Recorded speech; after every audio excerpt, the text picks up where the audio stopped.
Come seeker, come traveler, come all humankind, online or in person, whomever you love. Come and be welcome at the Unitarian Universalist Church of Cheyenne. Here we are building a community of refuge where all have equal worth and are invited into spiritual exploration as a foundation for hope, compassionate service, and action.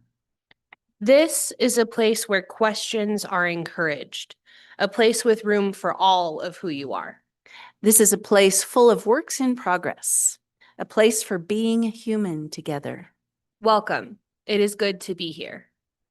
Settle in, take a deep breath, exhale. This is a time for community.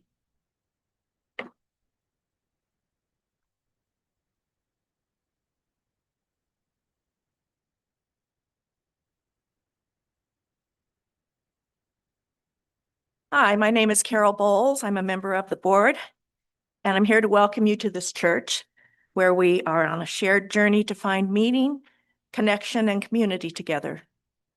If you are new to us, please fill out a welcome card and drop it in the offering basket so we can share information about our activities and help you find what nourishes your spirit here. There are note cards in your pew for writing your joys or concerns and for the pastoral prayer. And we pass a square basket during the offering to gather these. Write your name or remain anonymous.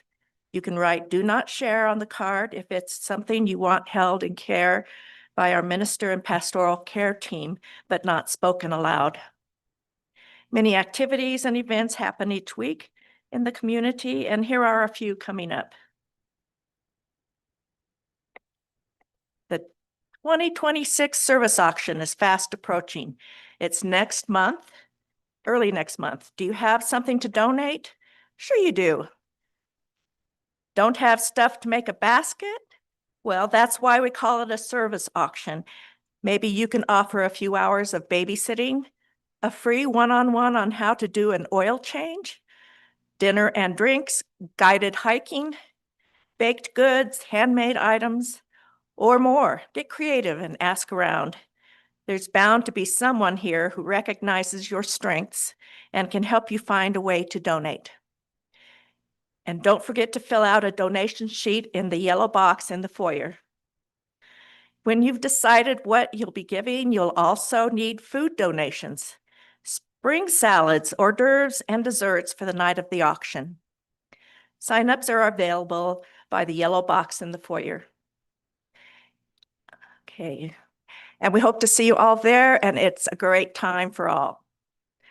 Do you need a way to decompress, especially these days? Join us for one of the many meditations we have here at the church. Monthly, we have Mindful Monday meditation, Bird and Bell meditation in the Zen Soto tradition, and Lectio Divina, yoga for everyone, and a kirtan song circle. Contact Jed for more information about any meditation groups that already exist or one that you might be interested in hosting yourself. And more detail on these can be found in the weekly email that you receive. And be sure, if you're new, to sign up and put your name on one of these cards so you can receive these weekly emails too. Thank you. So Karen Hunsinger is here to tell about this month's Share the Plate member.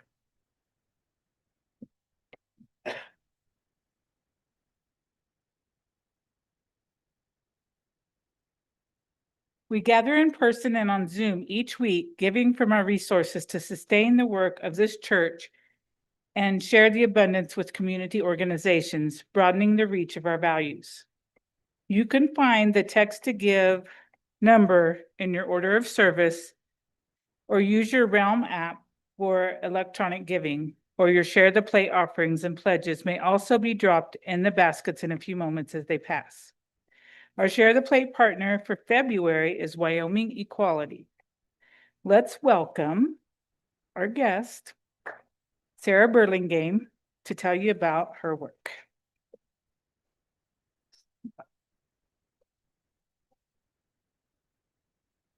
Good morning, friends. I'm Sarah Burlingame. I'm the Executive Director of Wyoming Equality and a longtime member of this church. And last week I told you guys about how Wyoming Equality started and the work that we do. And this week I thought, since everything that's in the news about LGBTQ advocacy is a little bit of a downer with this administration and with the bills that they're trying to pass through our house, that I would just share two sort of my favorite things that Wyoming Equality has done that maybe aren't in the news, aren't things that we would publicize, but they're the work that your donations help make possible. The first one that's legislative is it's about 7, 8 years ago. There was a bill going through the legislature that was part of this big omnibus that was looking at regulating all kinds of things and creating new regulation and even civil and even criminal penalties. And it was about bingo. They were looking at how we raise revenue in the state of Wyoming, and they thought, we think that there are these unregulated bingo games out there, and we think that there are people doing nefarious things and raising lots of money and not giving any of the taxes of it back to the state. And it was part, as I said, like of this huge bill, and they've been working on it for over 2 years. So like the train was really far down the tracks, and they were ready to get this bill passed, and it would have made it impossible for Wyoming Equality to continue doing our drag queen bingo. It would have become prohibitively expensive. And one of the great things about doing work in Wyoming is what a small state we are and how we all know each other and how we're all connected to each other. And in other places, I think that like LGBTQ advocacy might be a little bit siloed, but here, like we know each other, we're friends, we're neighbors, we see each other at the grocery store, we'll bump into each other. And so when we sat down and we looked at like, who would be impacted by this? Who likes to play bingo? And what we came up with were these core groups. The LGBTQ community, Wyoming AIDS Assistance does their major fundraiser is a drag queen bingo. So pride festivals all around the state, Wyoming Equality. So we've got a lock on LGBTQ as a fundraiser. Knights of Columbus and the Catholic Church, big into bingo. The elderly, the retired, big into bingo. Wind River Reservation, Native people, huge into bingo. And there was one other group. Oh, so, and the elderly, we brought in AARP. And so when it was time to go in front of the committee, we had a coalition that was queer people, the elderly, Catholics, and who am I missing? Who did I say? Oh, and Native American folks. And they were not expecting us. And I think they thought of it as this sort of like just a basic sort of accounting thing. And they had these really inflated stories of like these rogue bingo games that were happening all over the state. And they were bringing in tens of millions of dollars and nobody was being taxed on them, which kind of fell apart once they saw this group of like, look, I don't know what you're talking about there, but look at us. Like we're community members. We all use bingo to raise funds. The state doesn't want to give us money, so this is how we do it. Can you ease up? And we won the day. We stopped the bad legislation from regulating community bingo out of existence. So when you support Wyoming Equality, when you donate to our work, those are the kind of good things that you're making happen. Because of your donations. Some folks have started donating. We were looking for 100 people to donate $100 a month. 100 donors, $100 a month means that when we get massive slash to our funding because of Doge cuts, we don't have the same drop off the cliff that we would. Or it's, $5 in the basket, whatever amount you can afford to give. Wyoming Equality is grateful. And I want you to feel confident that we'll not only do good things with it, we'll do surprising and clever and beautiful queer things with it. So thank you for making us your partner this month. And thank you for donating.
Thank you for your generous donations that support the work of this community and the community beyond these walls.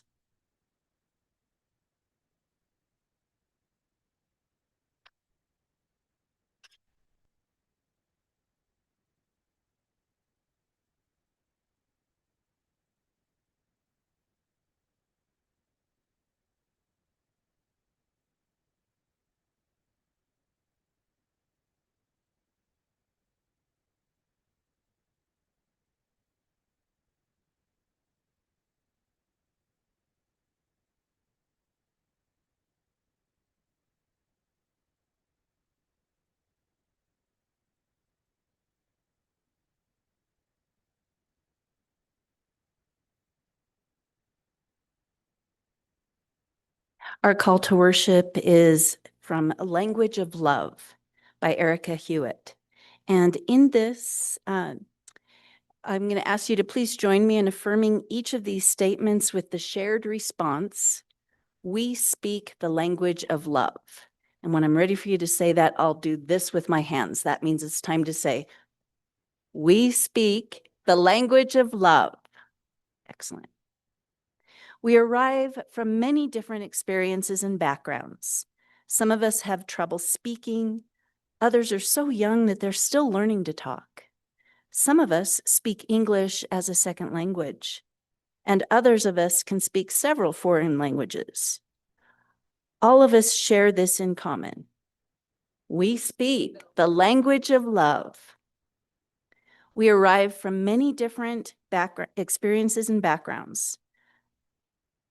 And in the moments before worship begins, and again when we return to the service of life, we greet one another with kind words.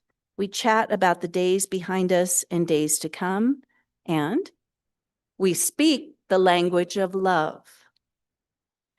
We lift our voices in song, not to sing perfectly or in tune, but to hear and feel our voices form a life-giving sound, and we speak the language of love.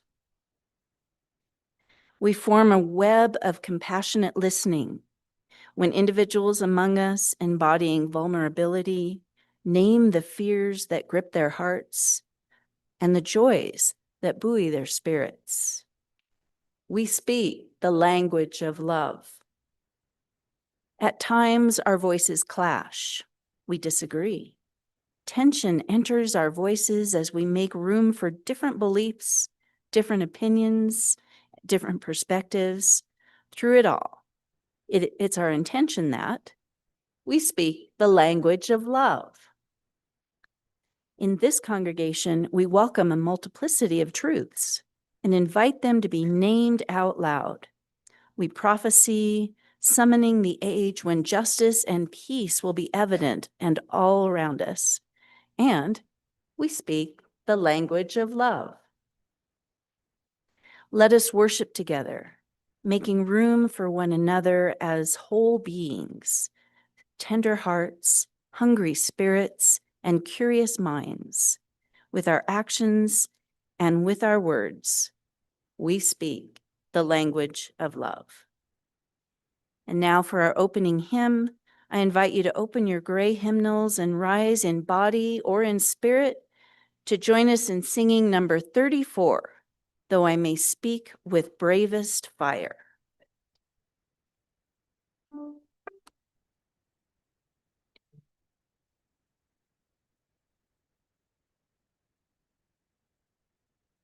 Yes, and if there's anyone who wishes to join Carol and Mike up front, please come on up if you'd like.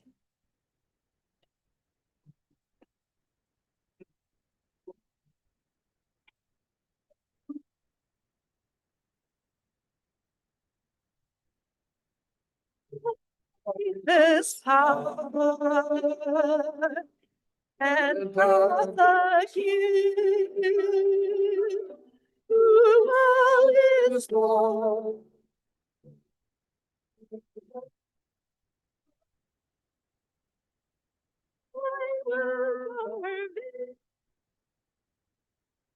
Has salvation and hopeless grief. No, I will give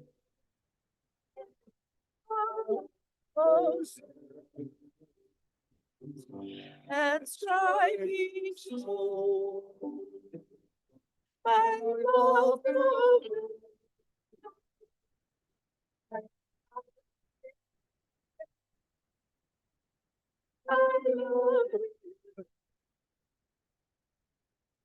the prophets breathe strangely of our Lord's control. Mercies fall to the land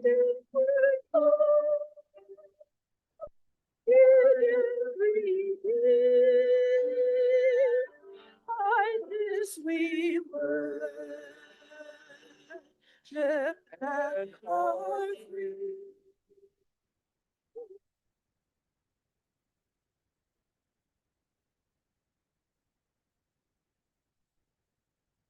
For our chalice lighting, it is Love Can Transform the World by Maureen Killeran.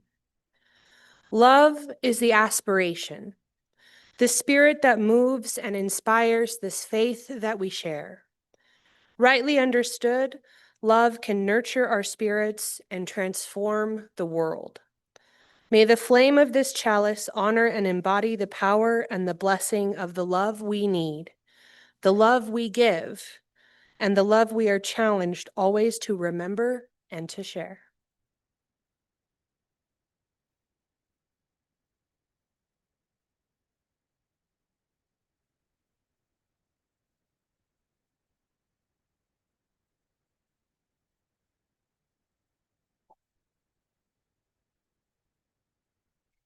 Now will you join us in a spirit of prayer? Spirit of life and of love, we gather to be with one another, hoping to support each other as a comfort in hard times, to celebrate our joyful and happy moments, to dwell together in the wonder and mystery of this magnificent and ever-changing life. We offer a prayer for joy. Jed and Dean are in Cheyenne Little Theater's productions of Almost Maine and having a blast.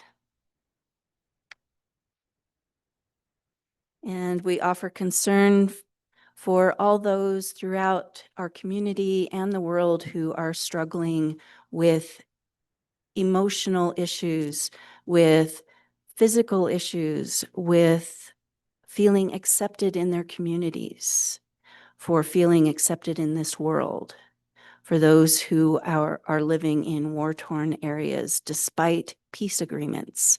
May peace truly prevail. And may we also acknowledge this beautiful springtime in February, noticing the warmth and the changes in the soil and little plants peeking out. May we give thanks for the ever-changing earth and hold room in our hearts for all the joys as yet unshared and the sorrows too tender to be spoken aloud. May we find in this space peace, comfort, and community that enables us, that enfolds us. Amen, and blessed be.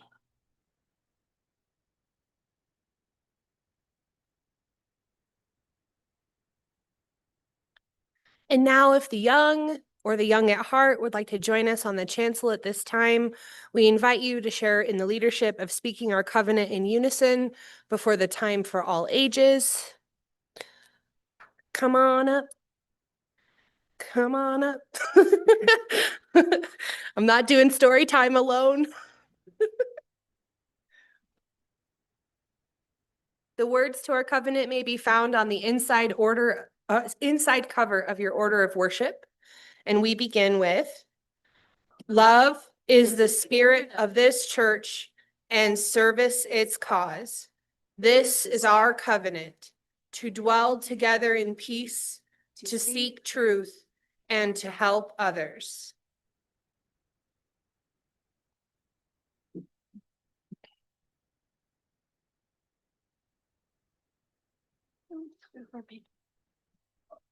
Here, you scooch this way so Audrey can sit.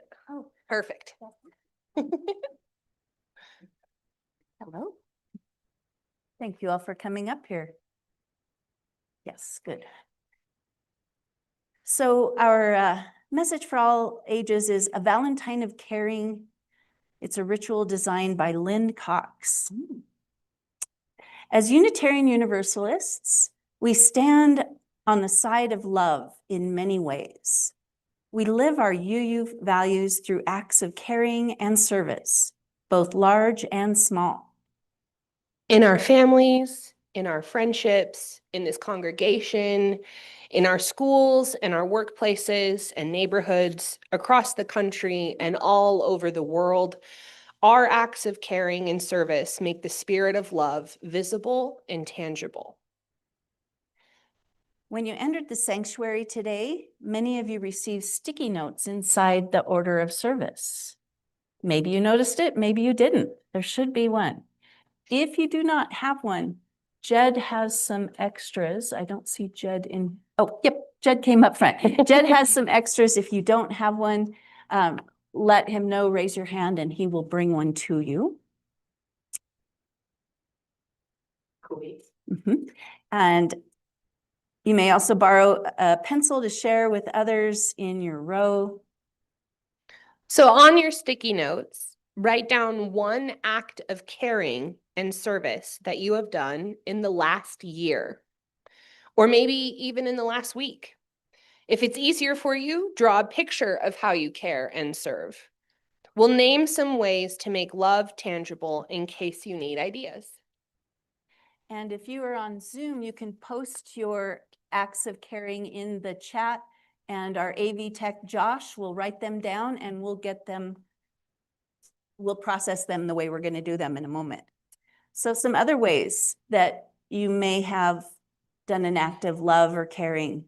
If you have done something helpful for a friend in need, that is an act of caring and service.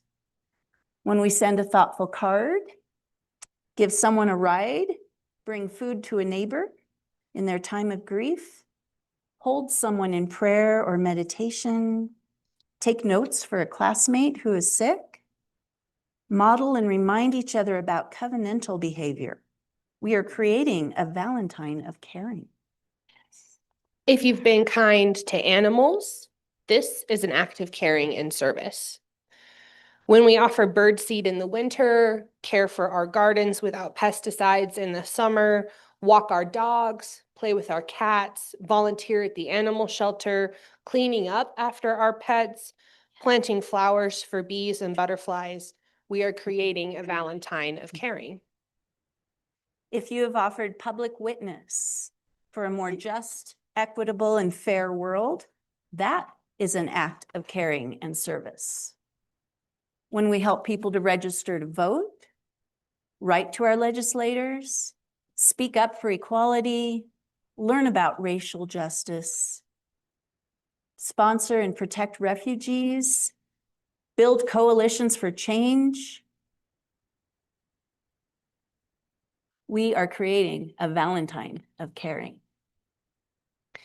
If you have volunteered to make someone's life or this world a better place, that is an act of caring and service. When we increase access to food and clean water, work in a community garden, help out in a soup kitchen, visit friends in prison, collect blankets, knit hats, plant trees, help a neighbor learn a new language, volunteer for the church, we are creating a Valentine of caring. We have so many ways of showing love.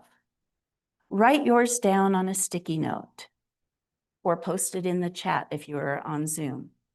And as the music begins, you can start to come forward and place your sticky note on our Valentine at the front. You may give your note to a neighbor to carry for you. May we create a Valentine of caring today and every day. Please come forward as you are moved, and we'll add them to our Valentine. If anyone is wanting another. that'd be it.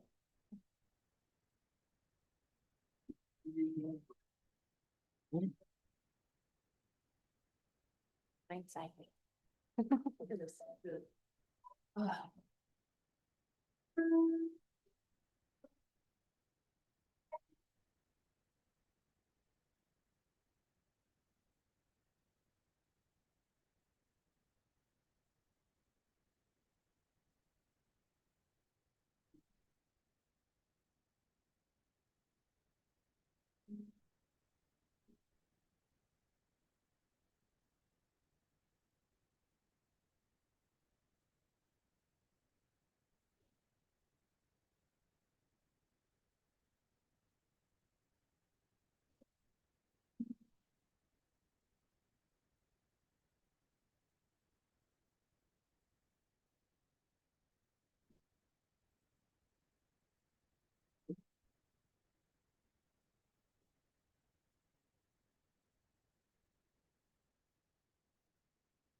For these and many other opportunities to stand on the side of love, we give thanks. And I invite you to come up later and look at all of these ways that we care.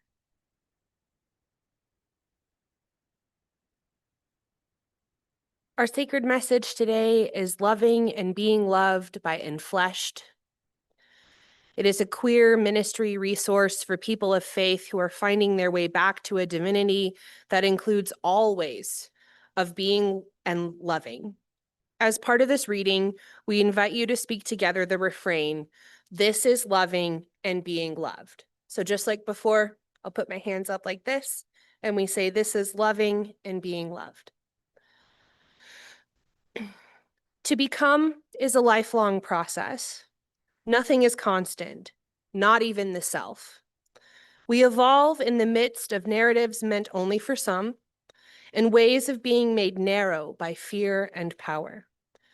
We must, then, have the courage to listen to the truth of our own lives, to the wisdom that comes from within. Responding without resistance or need to control, but with welcome and curiosity. This is what ensures our becoming is an unfolding of our truest self. This lifelong labor cannot be carried out alone. It requires help from friends and lovers, family and creaturely companions who bear witness to what makes us come alive, and to say to us, listen, look, feel, pay attention to that. This is loving and being loved. Telling the stories, sharing in the memories, giving thanks for the relationships, understandings, and experiences past that have shaped us to this day. This is loving and being loved. Celebrating new beginnings that excite, holding risks together, leaning into unknowns with the promises of support and companionship.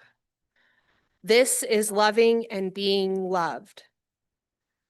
Listening to the future calling uniquely to each of us in the midst of all of life's noise, helping one another find our place in the shared labor of collective life, supporting each other in what it is the world's ache is asking from us. This is loving and being loved. To say for the first time, this is who I am. This is the truth of my body. This is what I know about myself. This is my name, and this is where my path is leading me. And to have it heard, have it received, have it affirmed. And then to say it again and again as we change and as the world changes, and to have each proclamation greeted with an open-armed embrace. This is loving and being loved. There is no me without you. We shape each other. The sacred that births us weaves our lives together so that we can only find ourselves through shared becoming. For my journey in all its winding ways, for yours, for all the saints who labored for what is, all the kin whose lives made ours possible, for all those yet to come for whom living our truths today will mean breaking possibilities open for them tomorrow, we pause, we give thanks, we acknowledge. This is loving and being loved.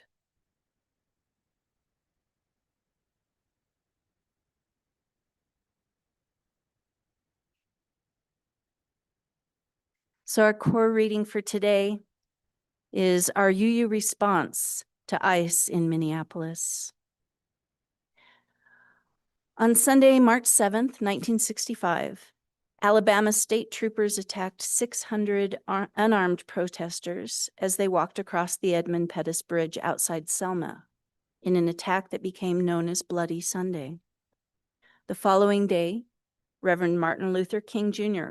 called on clergy across the nation to come to Selma, to witness the brutality and to bring national attention to the violence and injustices there.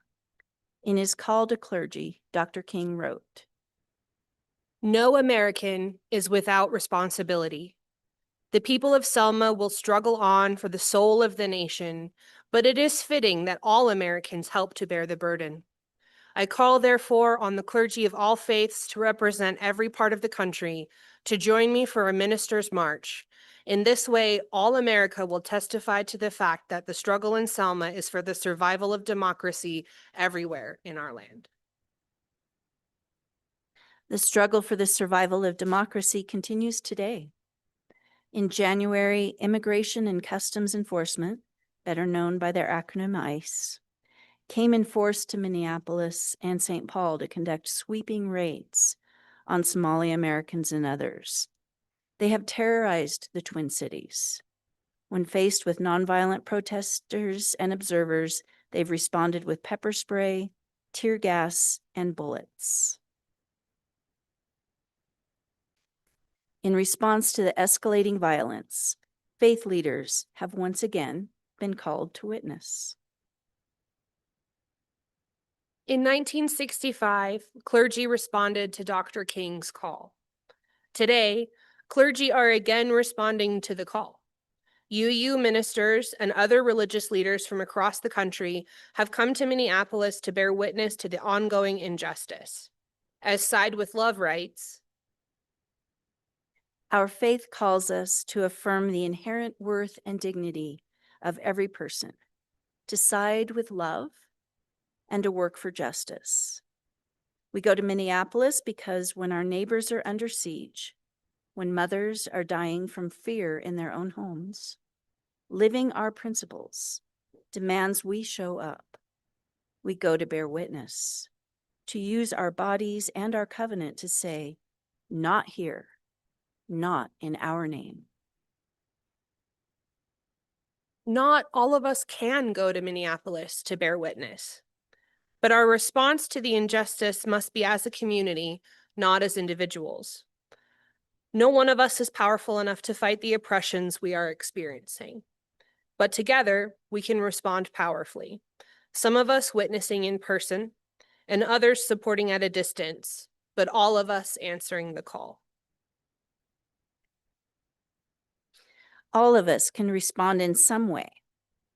And today, one of the ways that we are doing so is by offering our words of affirmation and encouragement to all who are more directly impacted. We're going to make Valentines to send to the congregations of Minneapolis and St. Paul area. In the next few minutes, we'll invite you to come forward and choose a couple of pre-cut hearts to decorate or make your own.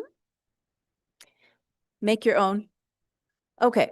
Oh, they're not pre-cut hearts. So you could either cut a heart or draw a heart or just write your message on some of the papers that are up here.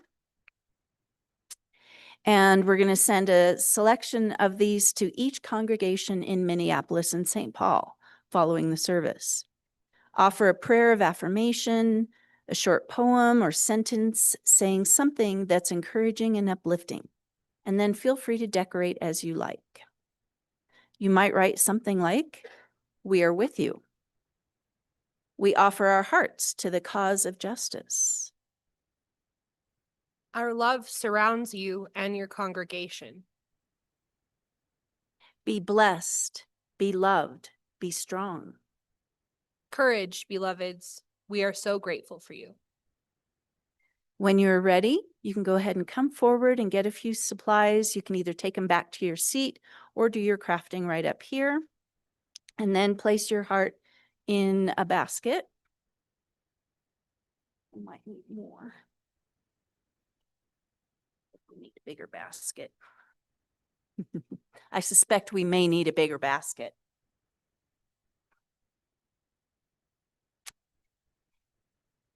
And then you can also grab another and do as many as you wish. And Lloyd will accompany us with some beautiful music.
Thank you, everyone, for participating in this. And if you felt that was particularly fun and you would like to make more during coffee hour, the supplies will be out here for a while. Feel free to make more if that is something that is part of your love language, to send that out to others. I'm sure our support will be much appreciated over there.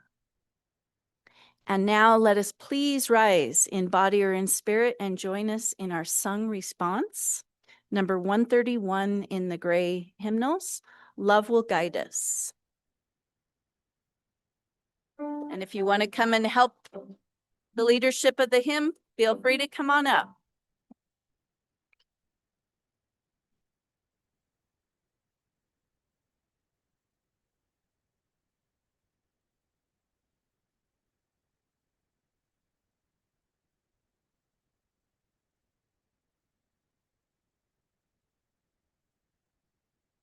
of the God.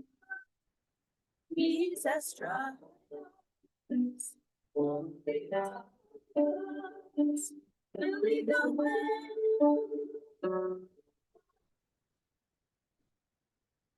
Free to give. Love.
Please remain standing as we extinguish our chalice flame and speak together the words in our order of service.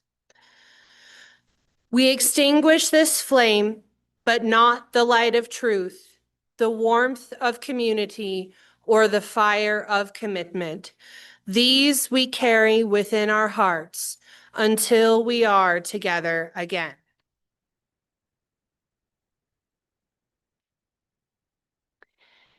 For our benediction, we're using the words of Reverend Elizabeth Nguyen, who writes, Unitarian Universalism is for those who have seen the arc bend toward justice and those who doubt it will ever bend, but know we must organize as if our lives depend on it anyway. Some theologies say that only some people are saved. From those theologies flows a world where people are criminalized for their identities, for being Muslim, transgender, Black, undocumented. Our theology says that we're all saved and that salvation is what we strive to build now for each other. So we resist any laws, policies, or practices that deny anyone their humanity. We know that now on earth is our chance to create heaven. We know that love crosses borders and prison walls, lives in queer families and disability justice organizers, thrives among trans youth people, and working class elders. Though we have extinguished our chalice with gratitude for our roots, the ancestors who taught us to be brave in creating a fair and loving world, the flame continues to burn, and it is now ours, as is their work. We side with love, we work for justice, and we carry the flame forward.